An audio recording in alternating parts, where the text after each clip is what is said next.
Hi, and welcome back to my YouTube channel, Midlife Motivation. Thank you so much for joining me today. My name is Andrea Marie. If you've seen my other videos, I talk a lot about dating and self-care. Trying to navigate this when you're in your mid-40s is really challenging. There are so many things in life that happen, and one of the things that I found is most important is being able to take care of yourself and being able to do that amidst our life, amidst our daily chores and jobs and everything that we have in our lives that are going on, especially if you're a parent.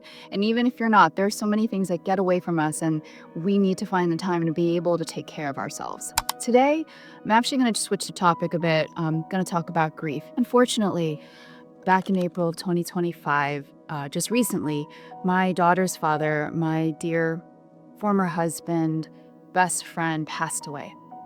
And it was unexpected. And I did talk about him in my first video, in just introducing our life journey and his struggles with alcoholism.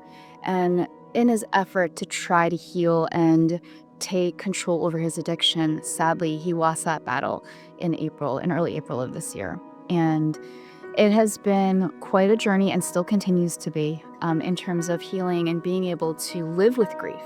I hope that by sharing my grief and my experiences, it'll help others as well. And in trying to navigate this new life now with grief by my side every single day, I have found that listening to other people's stories has helped me tremendously. So I hope that it'll help you. And being still, I'm 45. I have a daughter.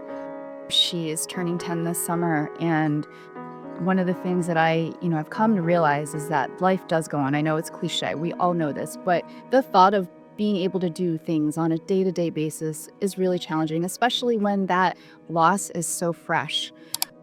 And I personally have found it very difficult on some days to want to get up and want to do things. But I will tell you that I have learned our loved ones that have crossed over don't want to see us suffer. They don't want to see us cry. And naturally, that is what we're going to do. We're humans. When we're here in our physical selves, processing emotion is part of that journey when it comes to living with grief. And I don't push it away. Actually, a friend of mine had told me that grief is your friend. It's not something that we should fear. And when I thought about that and processed it, I'd realize, wow, he's right. He had lost his parents, a few years ago. And in his journey with grief, he realizes that, it is going to be a part of your life. It's going to be part of your everyday, and it's going to move with you. How we choose to respond to that is going to determine how we heal and how we traverse through life with grief by our side. And it's going to be with you until, we die and cross over. So I had more of an appreciation for understanding that, grief plays a role in our lives. And if anything, it means that there was a lot of love there when their lives existed.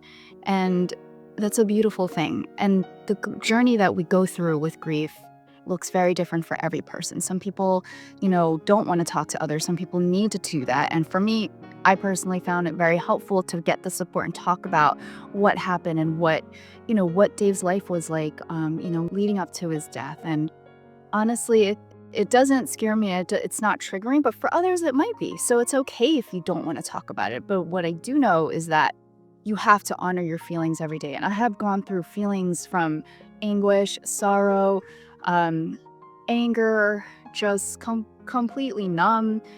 All of those are completely normal. And if you don't honor those, they're going to come out in ways that are just not going to serve you, And I feel that it's important to honor them every single day. And every single day looks different. And the thing about grief is that it puts you in this roller coaster of life. I mean, talk about inconsistencies. Every single minute of the day could feel very different. You have no idea how your emotions are going to be, but allowing yourself to sit there and to sit with those emotions and honor them will enable you to process and heal over time.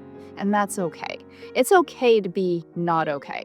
I've had people that tell me, stay strong. And honestly, I don't particularly like that. I know they're trying to be positive and encouraging, but there's nothing to commend for being strong in times of grieving. Like you can't be. You can be sad, you can be angry, you can just be.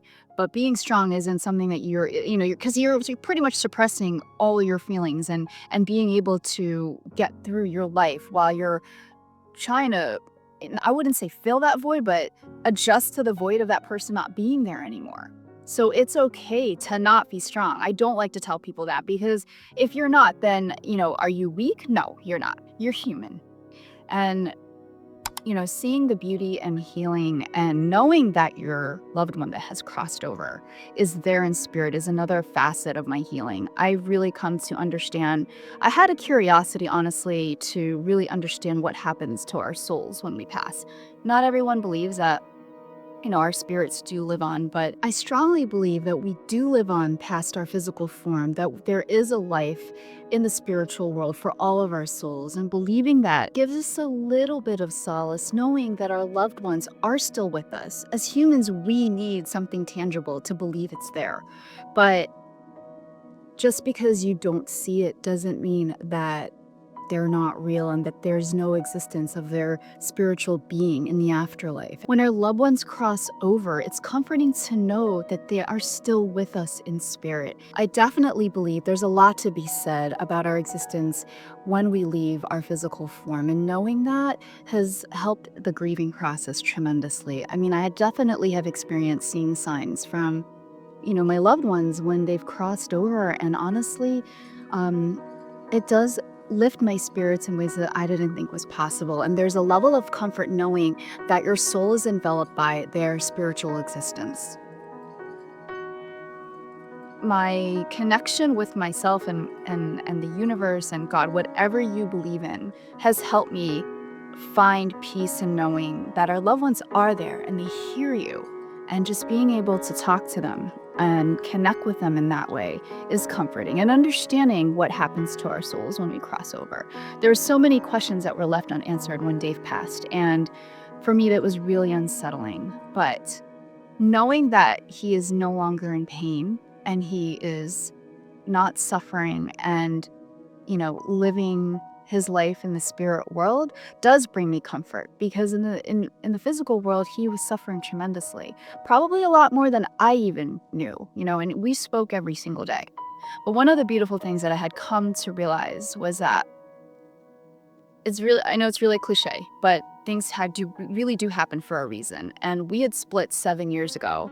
And I had realized that had we not split 7 years ago, I would not have had that time to romantically disconnect with him and be able to go through this grieving process the way I am now and be present for my daughter. I personally needed that because, quite frankly, if we had split and we were still married, honestly, that would have been, I don't know, I know that my mental health would not be where it is today. And I give so many people credit for being able to live their lives and, be able to navigate their lives when they do, lose a spouse. It's For me, I don't know. I don't know what that journey would have looked like in terms of healing. But I do know that for me to be able to be present for Sydney in the way that I am today, I needed those 7 years to prepare, because honestly, he even told me many years ago that he's going to die an early death. And of course, I was so angry because it's his way of saying I'm giving up on life early. And of course, none of us wanted that. But sadly, when somebody has a really toxic relationship with alcohol and just can't fight their demons, it is not up to anybody else but that person to want to heal or be able to heal. And I don't think it was even a matter of him not wanting to. It was his inability to not be able to fight those demons and be able to find a path towards sobriety. And I don't wish that on anybody. But leading life with love and having compassion is helping me heal in a way that, I don't hold on to anger. I had many years of that. And for those that, do have a relationship with anyone in their family or their lives where alcohol is, an issue, how difficult it is to not have anger, because, at the end of the day, it feels like they're choosing alcohol over us, over life. But it stems way deeper than that. And the only way that I can lead life with love is to not hold on to that anger. And, at the end of the day, having love is what's going to fulfill our lives and enable us to find the beauty in living, because our life really is limited here. So I hope that by sharing this with you, that it'll just encourage you to be able to find your path to healing in whatever way it is that you need to do so that you can continue to live life and honor the person that or the people that you have lost in your life. About a month later, we lost somebody very dear to us. It was my ninth grade social studies teacher. And he was a remarkable human being, gone way too soon. And unfortunately, there were so many things that we wanted to do. He was pretty much like an honorary grandfather to my daughter. And there were so many things that we wanted to do when he got better and we got out of the hospital. Uh, and we didn't get to do those things. But the memories that we have and the things that, you know, we said and shared before his passing, I hold on to dearly. And, we have that gift of time and knowing that he too is not suffering kind of gives a little bit of solace to our aching souls because it is. You literally have to process the void of that person not being there anymore when they're part of your day to day, or you could just pick up the phone and call them and you can't. It is really hard for your brain to process these things, and that's okay. And for your heart to be able to align with your brain to accept the reality that that person's not there anymore, that's not easy to do. So there is no time frame or limit to grieving. We will grieve until we die. But I will say that understanding that our spirits do live on does make me feel like, okay, there are things about death that maybe we shouldn't fear as much, but doesn't mean that we can't and should not try to fulfill our lives and live it as best as we can, especially for those that we've lost. So I hope that this video has helped you in any way, shape, or form, and know that every minute is worth living for. So, as usual, as I always say, love yourself first. Thank you for watching.